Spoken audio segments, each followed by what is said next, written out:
Follow the money. That's what I always say. You always follow the money. Yeah. This is Follow the Money with Mitch Moss and Pauly Howard on VSiN.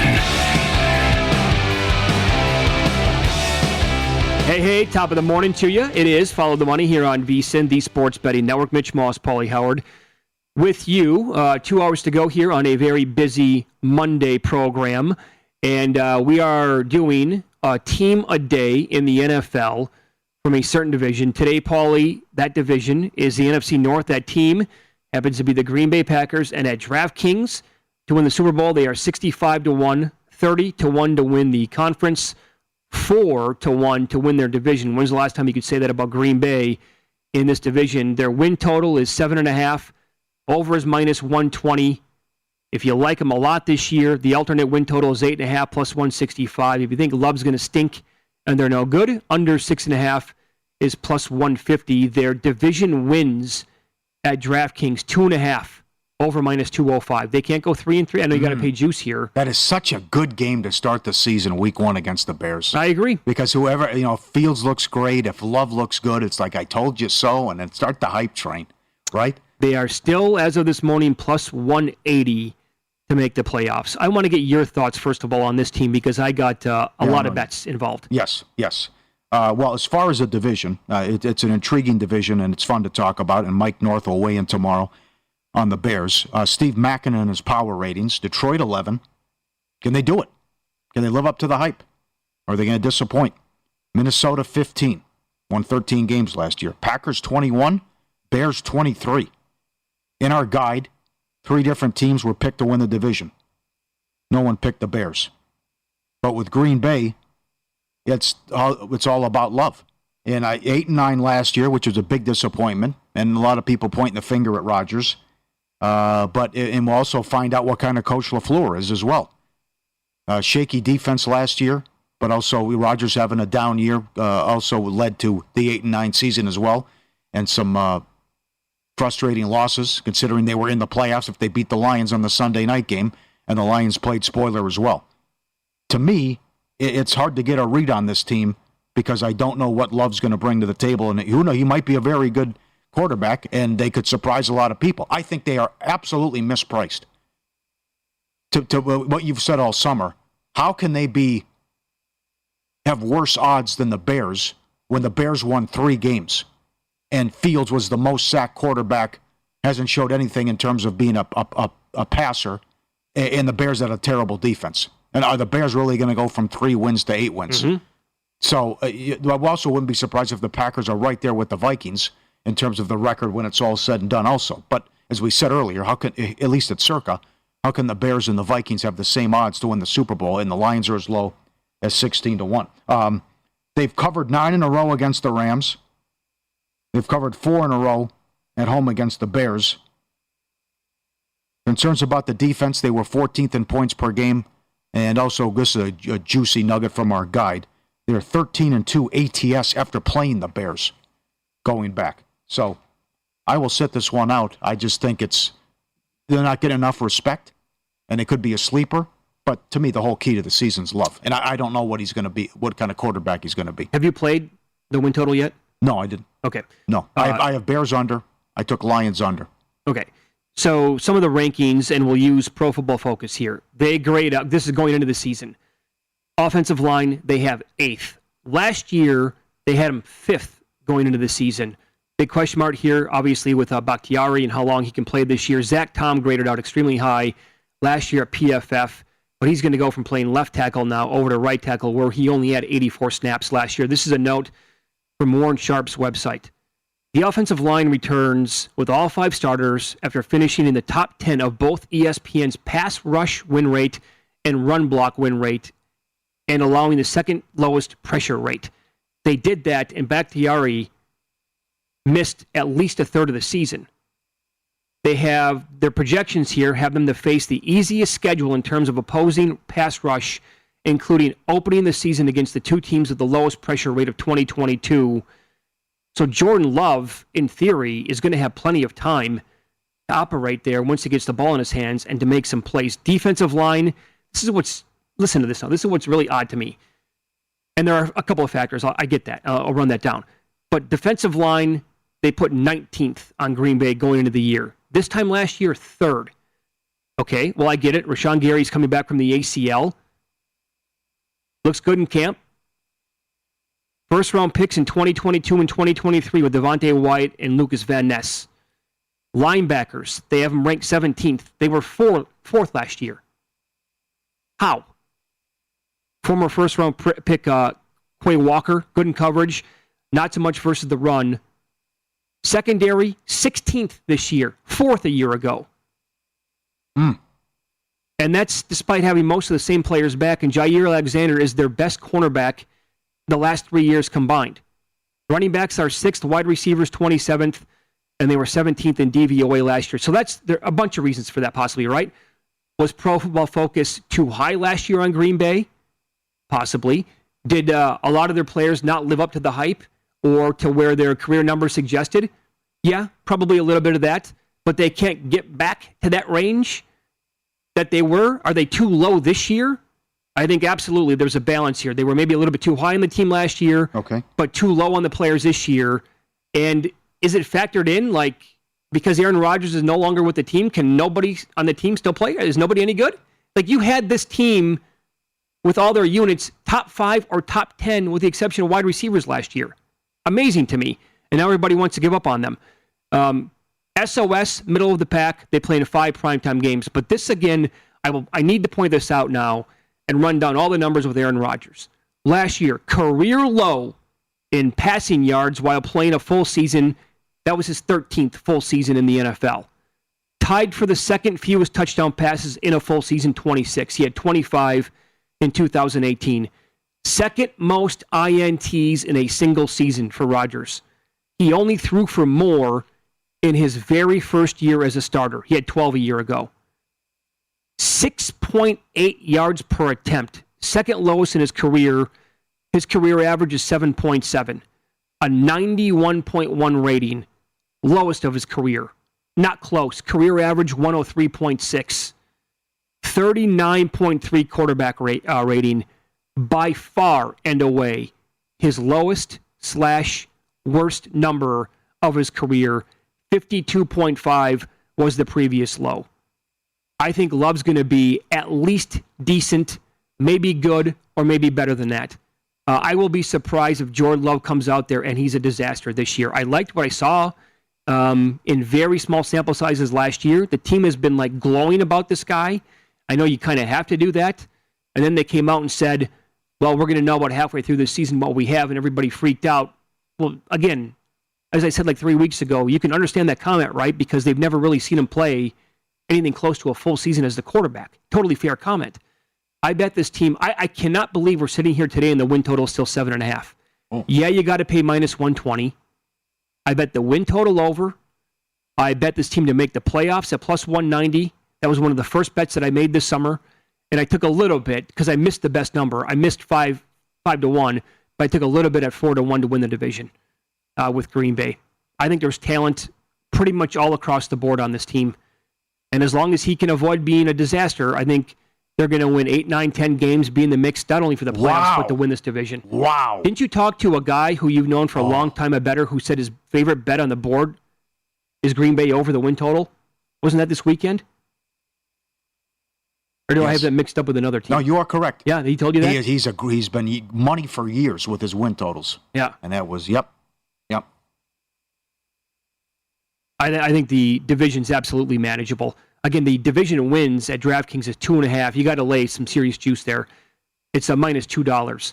But at the Bears, at the Falcons, both road games to begin, obviously. They come back home for Saints and Lions. And week 5, out here in Las Vegas against the Raiders. Again, that's going to be 65-35 Packers fans? Oh, more than that. More than that? Okay. Yeah. Be a rough week for people who work in this industry. They tip 10%. Yeah, in any event, that they're going to take over, absolutely. Oh, God. Packer fans coming to Las Vegas? Uh-huh. Oh. And if the Raiders are 1-4 in that point, right? Yep. Look what happened yesterday. It's all 49er fans. Look at the middle of the schedule. It's at Denver. They come back home. They get the Vikings and Rams at home. At Pittsburgh. Won't be easy, obviously. Chargers at home at the Lions.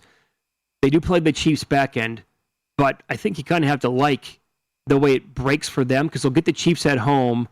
in a Sunday night game at the Giants on a Monday nighter. They will host the Buccaneers. They'll play at Carolina.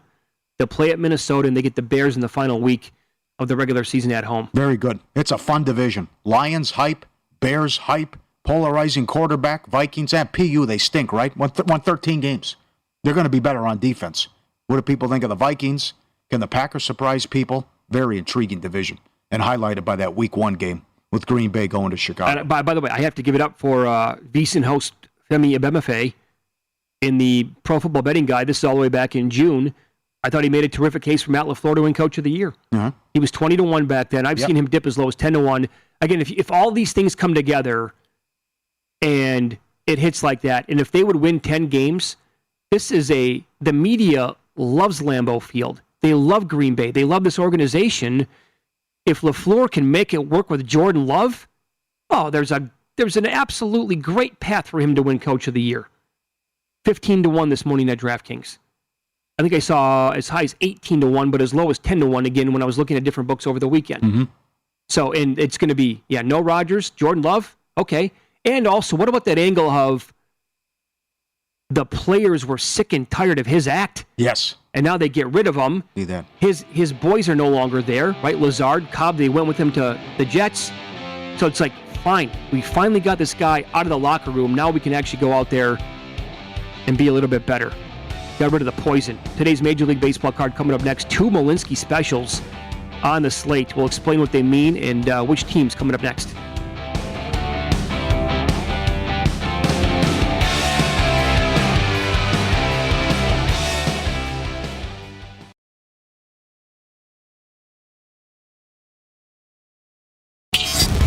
This is Follow the Money on VSiN.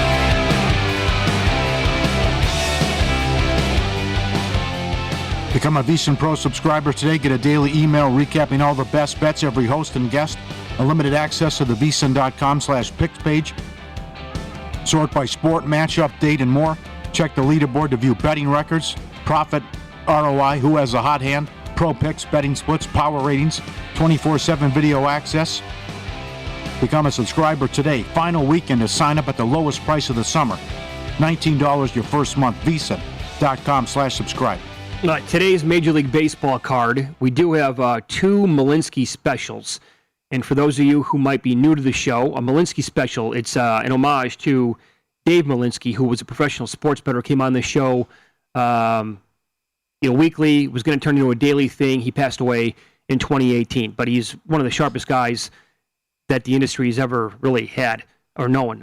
So his one angle to consider is you might want to be afraid of betting a team returning home for the first game after a long road trip. And this is an all-timer with Atlanta. Well, not in terms of travel, but still. Sure.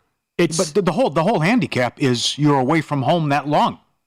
Not so much the distance, but it's you just played an 11-game road trip. Sure. You finally get back at home. Yes. You sleep in your bed for the first time in who knows how long, and it's like, oh man, that was a good feeling. Maybe you're married, maybe you have kids, the whole thing, and you're like, God, I got to go play a game now today. So the Braves fit the bill. They're hosting the Yankees tonight. I have Schmidt versus Fried in this matchup. But here was the Braves' schedule leading into tonight. They played 3 at the Cubs, 4 at the Pirates, and then 4 at the Mets. Oh, by the way, they played last night. So that's an 11-game road trip. Ultimately... Why was that the Sunday night game? Can you please explain? I wanted to really, Right. Okay.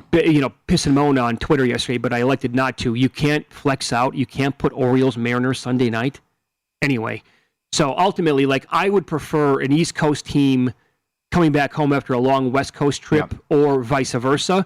And I think in baseball, Paul, you need at least 3 series, right? 6 games is not long enough. No. 8 or 9, then you were talking. This happens to be 11. It's any sport, too. That's yes, it's not just baseball. Yep. You see this all the time in the NBA. Yep. But the Braves are a high-priced favorite today. It makes sense, right? Fried's on the mound. Again, that offense is excellent. And I got this note, by the way. We ran down how good they are in the first inning with their run differential. It's just incredible how good they are in the first inning. Only 5 teams have a season-long run differential that's better than the Braves in the first inning. Yep. Can you imagine that? A big shot in the arm to get Max back, too. So, who knows where the Yankees' heads are at as well. Oh, that's the thing, right? That's it's not completely over, but the writing's on the wall. How far back? And again, it's a good prop. I think. Will they have a winning record? But only 2 over, and just to blow that game yesterday, and then now the road trip continues, and they're going against this freight train. So, right. Well, yeah, you're right. Schmidt could be out of there by the 3rd inning. So, I also want to preface this by saying I would not suggest that you automatically bet the Yankees in a game like this, because the angle is to fade the Braves. Maybe just puts you off the game altogether. Yes, it has been hot though. It's been So what's the other one? Rockies? The other one is the Rockies. Yes, D-backs in Colorado tonight. It's Merrill Kelly against Flexen for the Rockies. Oh, Flexen. They played 3 at St. Louis, 3 at Milwaukee, and 4 at the Dodgers, 3-7 on a 10-game road trip. So they're coming back home, and they get the D-backs, who had I don't know, I'm not going to call it like a saving season weekend. I will. Okay, that's good. But to do that against the Padres and to win 2 out of 3 after they had Blake Snell and they lost game 1 of that series on Friday night. Okay, pretty damn good job. All right, yeah. Listen, as bad as it was, and the long losing streak and the 7-24 run, you're 500, and you're still in this thing, right? And big series here. Then it's San Diego again. Now it's a brutal schedule coming up, but at least you gave yourself a chance and some hope. So unlikely to make it, but now back to 500 with what happened, and maybe they can sweep the Rockies as well. Big opportunity here for Seattle. So it was a good series against Baltimore. They could have swept them, but they lost 2 out of 3. What happened? They got beat 1-0 in extra innings Saturday, and then they lose in extra innings yesterday.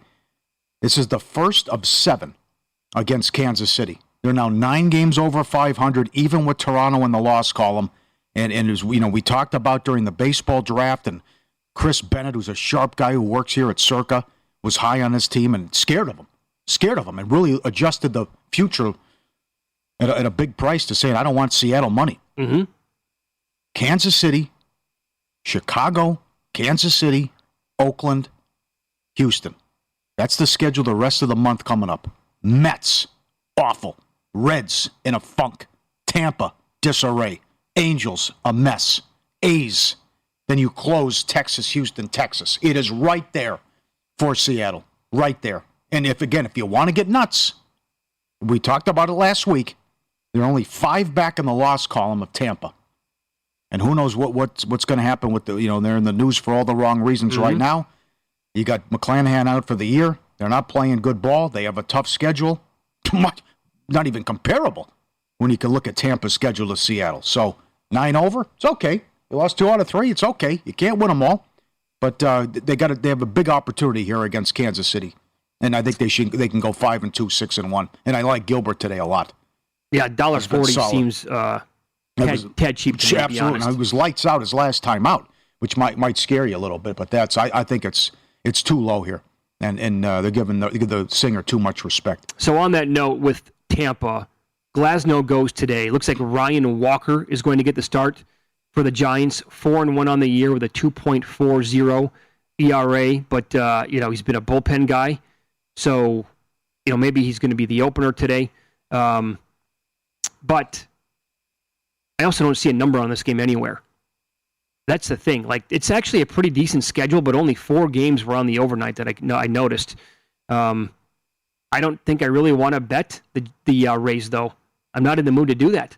Well, I don't want to back them. Giants are tough at home, and maybe Glasnow gets touched up a little bit here, too. We're seeing $1.40 now, $1.42 at DraftKings on Glasnow and the Rays. Big series. Yeah, I have no interest in laying that with Tampa here. Yep.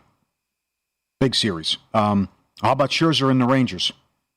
Now, stubbed their toe yesterday, but what a game. Dunning against Webb. Boy, were those guys lights out. Yep. Why did they take him? That's a bad move. 2 outs, nobody on, 1-0. Webb trying to finish it, gives up a hit, they take him out. You got to let him finish the game, and then the bullpen blows it. But they won in extra innings. Come on. I'd throw a temper tantrum. But 10-2 now in the month of August, and now Scherzer, who's had 1 bad inning so far since being acquired by the Mets, goes against the Angels. And although the Angels did win yesterday, again, they lost a series in Houston, and it's over for the Angels. They know this now. I mean, it's just now you're seeing like a 10-cent move here, but the Rangers up to 175. I don't want any part of the Angels, and this Texas team very good now. Okay, I want to point something out too in this Astros-Marlins game. It is Valdez versus Garrett today. Mm-hmm. Now, did you notice Sandy Alcantara on Saturday against the Yankees? Very good. Okay, so he threw a complete Game 5 hitter with 10 Ks against New York. I know that their offense has been in the dumpster, pretty much most of the year. But Jensen Lewis said this on our show. Former pitcher, MLB Network Radio, has been on this show a lot this year talking baseball. And he pointed out that when the Marlins, in the mixer to be a playoff team, he said that because Sandy's first half was so subpar for him, the reigning Cy Young winner, maybe around the trade deadline, this guy can flip a switch, and that's going to be the biggest acquisition that any team could make then, if he could get back into that Cy Young form. Maybe he can go on a 6-week heater here. It's one guy, I get that, but it's important to have that from a starting pitcher and somehow keep the Marlins in the playoffs. They're 2 back in the loss column of San Francisco. And San Francisco has a tough schedule, but I still feel good that the Giants will get that second wild card, or at least get in. And they're 240 at William Hill to make the playoffs. It's just, is anyone going to take charge here? The Cubs are playing great ball, so they're probably... Maybe you make them the favorite to get in. But that is a big shot in the arm from Miami, although they have some tough games coming up. But Miami, 57 losses. Cubs, 57 losses. Cincinnati, 58 losses. Arizona, 59. Yeah, it's also right there for the Padres if they just get their act together. But it's not going to happen. No, it's not. And they've been the second biggest disappointment in baseball behind the Mets. So it's wide open. And again, I love that prop at William Hill, the final NL wild card. I don't know what to tell you. I just think yes, the Phillies are safe. They're so good in an easy schedule, but probably the Giants, but whoever's going to grab that other wild card, you're right.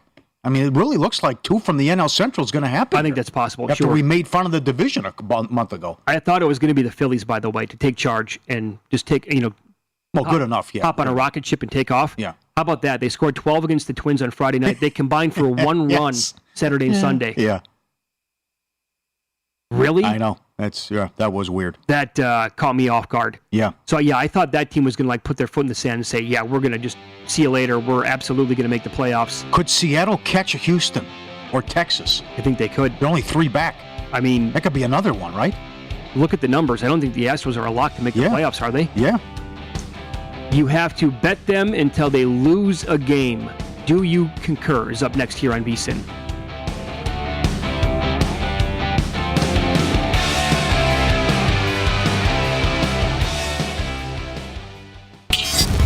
This is Follow the Money on VSiN.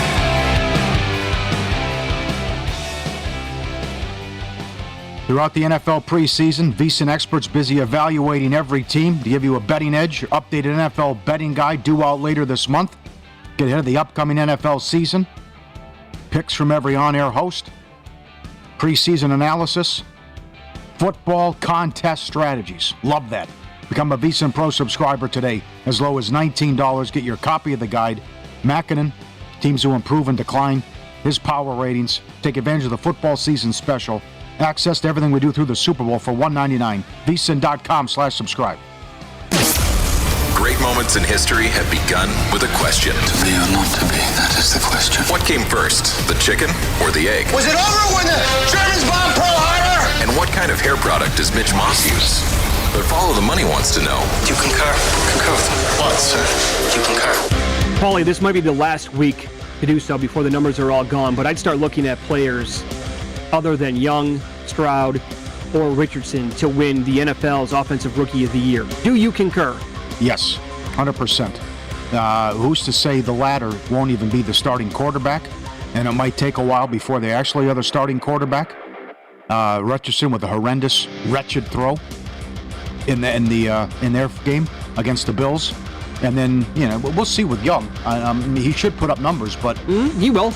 You have to protect him, which a lot of things that straighten out. But you could also make the case for Carolina in that division, too. When you bring in Thielen, you bring in Sanders, and you bring in Hurst, and Frank Reich is the coach. But I just think in light of what happened last year, too, Hall was probably going to win it, having a monster year got hurt. Was, yeah. And then the numbers Wilson put up. And maybe it could be a wide receiver. The kid in Seattle might put up ridiculous numbers in Jigba. So there's so many talented players. You can't. Robinson plus 270. I mean, come on. Again, but yes, I will absolutely concur with that. Blaming Russell Wilson for Denver's first half display is the incorrect takeaway from that game. Do you concur? Concur. Yes, absolutely. A couple things too. I mean, you can rip Trey Lance though, even though they had some protection issues and he was sacked 4 times. But you go 3 and out, 3 and out, 3 and out, and then he has an interception that's dropped. So, but if you watch that, it's like the guy's running for his life every play with what was going on with Wilson. So, but you just get, give it a couple weeks of actual game and then evaluate Peyton and Wilson then, because you can't do it based on the Hackett nonsense. Right. I would totally. And by the way, that honestly is like one of the number one things that I'm looking forward to now in like week 2, just like how the preseason, like how the O-line's going to look in the next matchup. And I know Gannon, the new head coach at Arizona, he was the DC in Philadelphia where they had a great, front four and got pressure on the quarterback, and maybe they'll be something that they're actually going to be good at this year in Arizona. But I mean, he was bringing pressure. But even when he didn't bring like the blitz, I watched every drop back, and the front four was getting to him. He didn't have any time to throw whatsoever in that game. And maybe that is, I mean, they're playing the starters deep into the second half or into the second quarter, and not until late did you connect with Judy. By the way, terrible drop by Judy before that on the same drive. People buying the Justin Fields Bears hype were onto something months ago. Do you concur? No. I don't understand this at all, where this came from. Mike North was baffled by it as well, our guy in Chicago. What am I missing? They couldn't protect him last year. The defense was horrendous just because they got more? Okay, well, they went out and got him weapon. He's shown nothing as a passer. Nothing. Yep. So, the rushing game was incredible. But, and then take it off, tuck it, and run. But you won 3 games. You're going to go from 3 wins to 9 wins? Who's to say Eberflus knows what he's doing either? It's another thing when you evaluate the whole organization. But I live and breathe. And as far as the quarterback hype with Chicago, we just went through this with Trubisky. It feels like Trubisky Part 2. Was that 2019? They had a huge liability on him at several books. 18-19 in that neighborhood. Everyone was betting him to win the MVP, and you saw what happened. Mm-hmm. The Steelers are going to be sneaky good. Do you concur? No. I think it's the other direction. Everyone,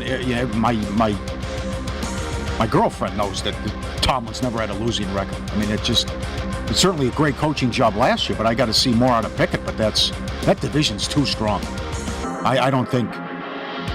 I think everyone thinks about right. I don't know who you talk to, but I think it's like maybe 8-9 wins for the Steelers. But it's a hell of an organization. But I don't think.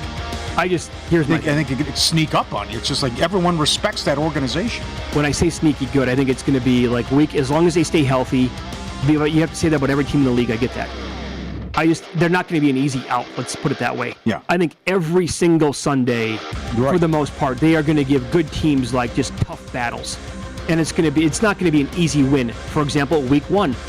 Do you think San Francisco going to Pittsburgh? Tough game.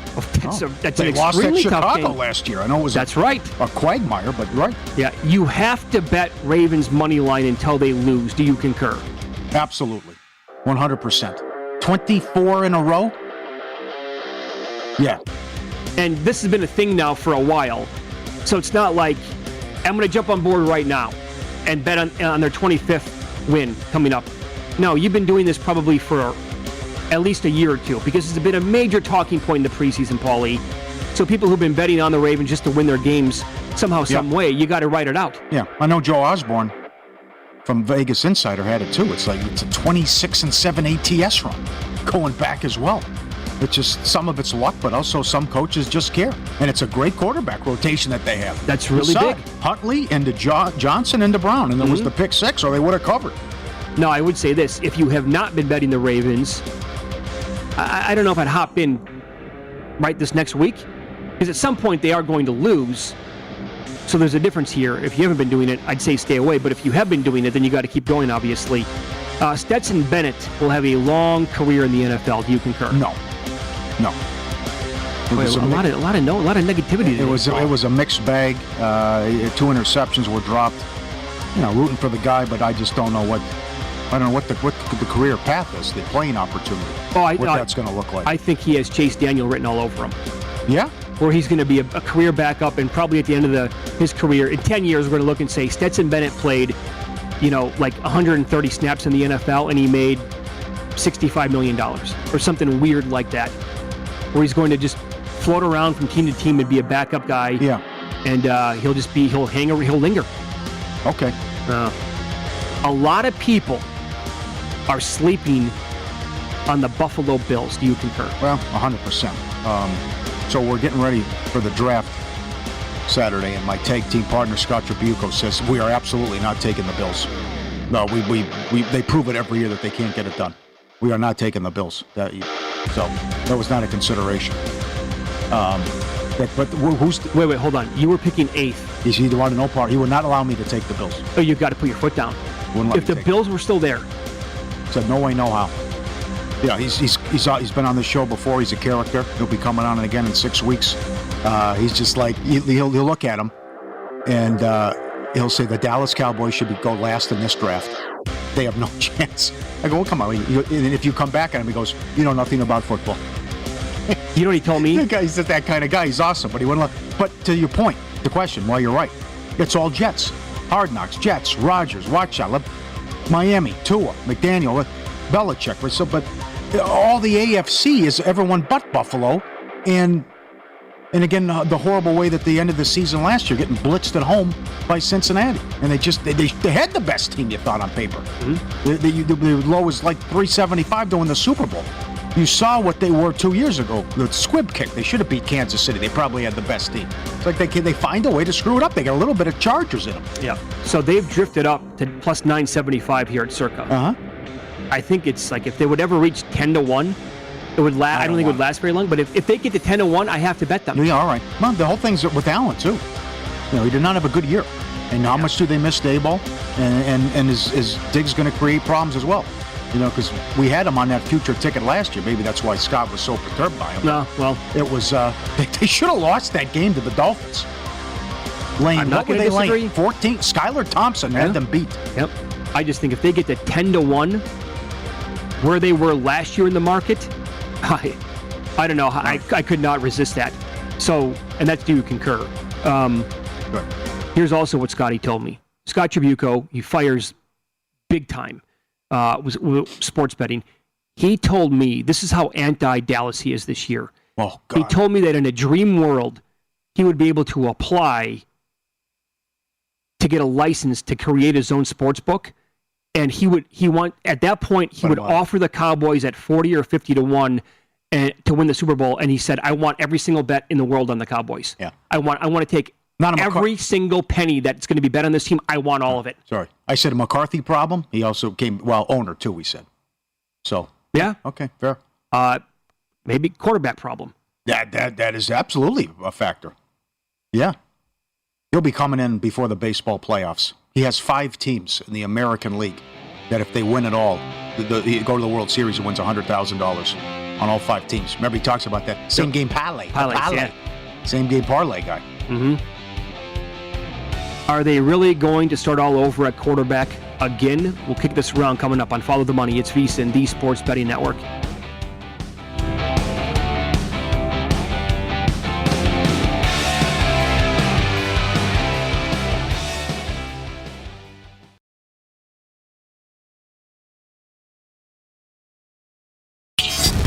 This is Follow the Money on VSiN. College football season underway in 2 weeks. Get our college football betting guide, best bets from writers, on-air personalities, team previews, every team.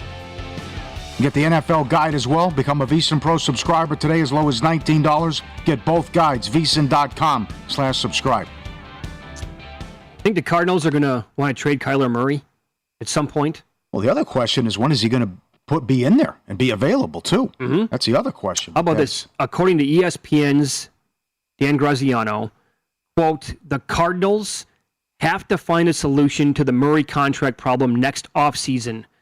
Ideally convincing some other team to take him off their hands and help defray the dead money cost as Arizona moves on to the future without him? I don't know. This isn't the NBA. That's a bad contract. It's a really bad contract. And that got, yes. So the second it was signed. I don't know. Would you, Patriots, would you want him? No. All right. Okay. Really? Okay. No. Well, I'm not a big Kyler Murray guy, though. Yeah. I mean, I don't think he's good. So, I mean, Paul, here's the deal.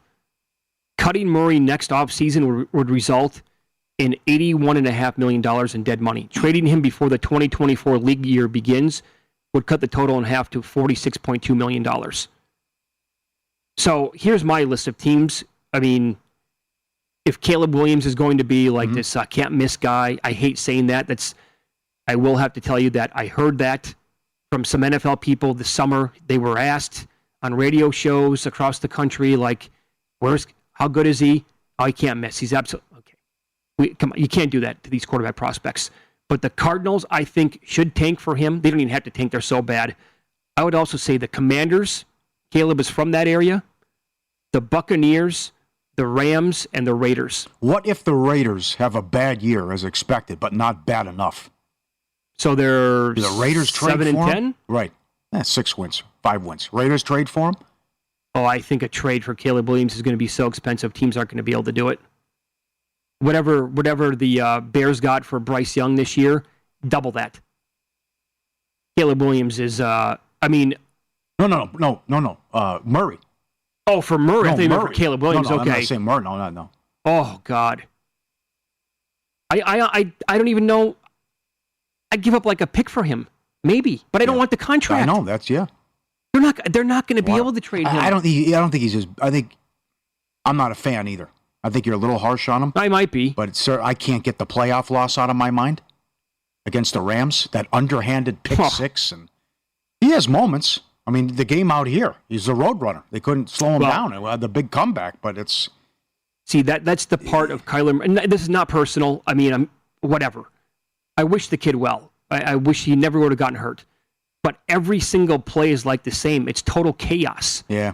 And I don't like that out of a quarterback. Yeah. Like, there's no 5-step drop. Let's get the ball away. It's always, I better try to make something here and run around for 14 seconds. Like, no, that's not the way football is going to work long-term and be sustainable. So I honestly, if I have to pay out that much money, I'm not going to trade for him. You're completely starting over, though, as you said. I mean, you fired your GM, you fired your head coach, and GM that were hot on this guy and loved him. And now they're not there. So, well, and then all things considered, I mean, you went from picking Josh Rosen in the first round one year, to drafting this kid in the first, with the first pick the next year, and now after giving him that big contract, you want to just say, okay, well, yeah, we can't do it. We got to cut him, and we're going to draft Caleb Williams. You want to get nuts? It's a hell of a 5-year stretch. You want to get nuts? Do the 49ers win the Super Bowl this year with Tom Brady? Are we just to throw it out there? I would say if I could bet at long odds, will Brady at any point play for the 49ers or take a snap? You'd take a flyer, wouldn't you? I'd bet that at long enough odds. 101? I'd love the Phillip Rivers story. I can't get enough of that. Go ahead, tell it. Phillip Rivers is going to be the quarterback in the Super Bowl if they beat the Eagles. That was all ready to go. And Shanahan keeps talking about it. I mean, that is just, what were they going to do? They didn't have a quarterback. Oh, they couldn't throw the football. Phillip Rivers was going to play. So that's another one. It's Phillip Rivers. I mean, the guy's got to get out of the house. He's got too many kids. He's got to be losing his mind. I mean, that would think, would he pick up the phone if something happens and there's an injury? Because people keep talking about Brady and the 49er connection, and if something happens to Purdy, and that's, I know you have Darnold too, but please, come on. I don't like being around big groups of people for too long. How do you have 9 kids? I know. What would you be like with 9 kids? Brady Bunch. That's it. Hoover Dam. No doubt about it. This should get a great response. So, because a lot of people, everyone likes to drink and have a good time and get after it. You come to Vegas. All the people coming to town. It's the hangover. Let's get after it. But again, you met Wags and the guys at Axe Capital here with the episode, with the IV drip. Oh, my God. Okay, so, and people just, firing on all cylinders. I would say this, actually, it's more of a plus EV move to live in Las Vegas than to visit, actually. I love living here. I think it's amazing. At my age, I can't imagine moving away from Las Vegas and coming back here for like a week. I don't know how I would do it. And to live in a casino for a week? Day 3, I'd be like, I got to do something else. I met these guys in the last blackjack tournament draft in December. They are tanked up at 10:30 in the morning, ready to go. They have a drink in each hand. And there was a good back and forth about, are they still are continuing the party? Are they keeping the party going? No, they went to bed. They're awake. This is they're already starting. Oh yeah, at 10 in the morning. They are not still going. They are starting another day. Yeah, this is and for one of the guys who finished really high up in this blackjack tournament and ultimately the draft. I was talking to him because I was playing at the same table. He's like, I maybe slept 2 hours, and he was in town all week. They told me on Saturday morning they had not seen the sun in like 3 days. So when they come here, this is fascinating to me because the guy looked the same day after day after day, and he's wearing the same thing, and I couldn't tell. Like, I knew he like, are you, to your point, like, are you just drinking now? Are you still up? Did you wake up 5 minutes ago? What's the deal? He always looked the same, but always had a drink or two in his hand. So he would always. So I'm talking about he gets the IV drip, right? Which is something I should probably get done once or twice. I've never done it before. Have you? No. Never thought about it, but there's certainly stuff out there with hangover medicine and drinks. What it go? Yeah, I've whatever. I'm sure it works. This guy's telling me that he gets the IV all the time when he drinks, all the time, and he explained that it's so common that he has his own IV girl.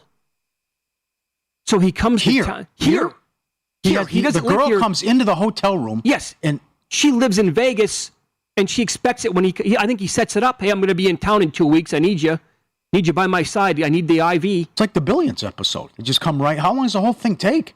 That I don't. Is it half an hour? He called it a cheat code. Okay, so I'll get to that in a second. Okay. So I'm asking him. I'm like, well, when do you take it? Do you take it like every day after you drink? Do you take it? He goes, no. He goes, I've learned over time. He goes, Mitch, you need to take the IV drip the night when you are going to go out drinking. You take it before you go out drinking. And he goes, as it's going through you start to feel like Superman. Like your whole body's getting charged up. And that's when he called it, he said, it's a cheat code. He said, you get the IV drip. Meaning what? You just drink forever. And you're fine the next day? And you're totally fine. You could probably drink all night or 2 nights in a row, whatever it is, not go to bed, and be totally fine the entire time. And when you finally tap out and go to bed, you're going to wake up and feel okay. Like, you got to be kidding me. He would say, you got to try it sometime. Like, okay, all right. This guy, if he's not tanked up by 10 a.m. with a drink in each hand, he alternates between chewing tobacco and smoking. And then smoking and the chewing tobacco. Yeah, and by it's the like way, all he needs is the Adderall, and the kid's set, covered all the bases. He's got everything then, right? It wasn't like a beer he was drinking, by the way. It was, I think I saw him drinking vodka the entire time. No. Yeah, they do not mess around. Called it a cheat code. Wow. I mean, I need to hear from people on that. Yeah. That is something, if you're pulling the wags. I'll tell you, because my wife and I are swimming a couple of weeks ago, and we're having a couple of drinks, whatever. I didn't think they're that strong. I was still hungover like 2 days later. Like, what happened? Yeah. How is that possible? Yeah, when you get up there in age, sure. I didn't even drink that much, and I felt horrendous. Yes, we've lived there for 20 plus years. You're 24 years old. You're going out all night. You don't feel a thing. No, you're good. You're waking up. Now, I don't need sleep. Now it's like, forget about it. Yep. You have 3 beers. You feel like garbage for a couple days. And guts are ripped in half. That's right. So it feels like he got hit by a steamroller. Okay. I also met, of the people who we met this past weekend, Tony in Nebraska, great dude. He invited us and Matt Humans anytime we want to go to a Cornhuskers game in Lincoln. And he said, there's a spot that you guys have to try called Runza. I was on the website. It looks good. I will say the same exact thing. Some of their sandwiches look like almost Hot Pockets, but their cheeseburgers and their chicken sandwiches look phenomenal. He goes, if you have Runza one time, you're going to put it in your top 50 for fast food rankings. Is it only Midwest? I was looking. I just see Colorado and Nebraska locations. I saw like 85 locations in Nebraska. Okay. Evidently, the website said like they're peppered all over Lincoln and I think Omaha. So, shout out to Tony, the IV kid, and everybody else we met this weekend. Characters across the board. The IV kid. The amount of people we met from Texas this weekend. Oh my God, they took over. It was nuts. We'll recap a lot of the preseason action next here on VSiN.